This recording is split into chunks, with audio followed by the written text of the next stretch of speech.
Bonjour, bonsoir à tous, bienvenue à cette vidéo de Haïti Educom introduisant la communication. D'abord, on va voir l'origine de la communication, ensuite les différentes dimensions ou métamorphoses de la communication ainsi que les acceptions, et enfin quelques disciplines de la communication.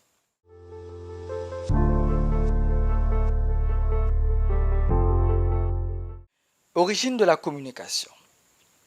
Certains attribuent à la communication une origine divine et croient que la communication est plus vieille que l'humanité.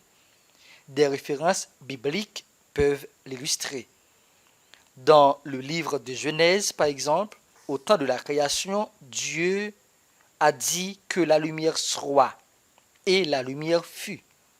Dans celui de Jean chapitre 1er, il est dit « Avant était la parole, et la parole était Dieu ». Depuis la création de l'humanité, les hommes ont toujours eu besoin de communiquer. À mesure que l'humanité évolue, les besoins de communication se font toujours sentir. Sur le plan étymologique, la communication vient du latin communicare, qui signifie communiquer, mettre en commun, être en relation. L'aspect pluridimensionnel de la communication.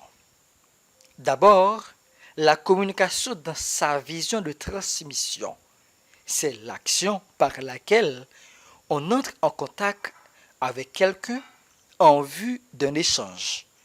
Le schéma de Roman Jacobson peut illustrer cette vision de la communication.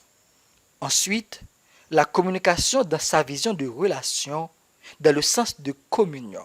Pourvu qu'on soit en relation, il faut communiquer. D'ailleurs, il est dit, c'est la communication qui tisse toutes relations humaines. Communication et relation sont indissociables. Au XVIIIe siècle, la communication a connu une vision moderne.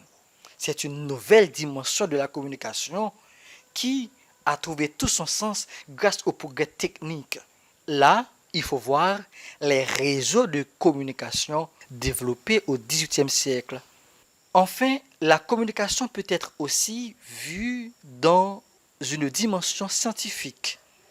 Au XXe siècle, elle est mise au rang des sciences formelles et dures, avec la cybernétique, les technologies de l'information et de la communication, et ensuite sont venus les mass médias, la communication numérique, etc.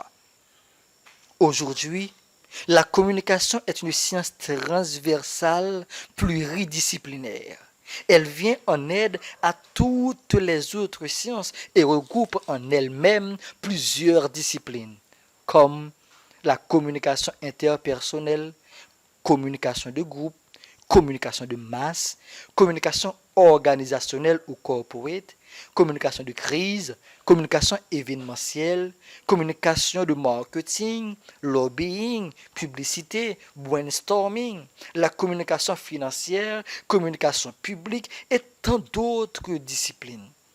Voilà, mesdames et messieurs, une brève introduction de la communication. Pour ne pas manquer la prochaine séance de Haïti Educom, suivez-nous sur notre page Facebook, Haïti Educom.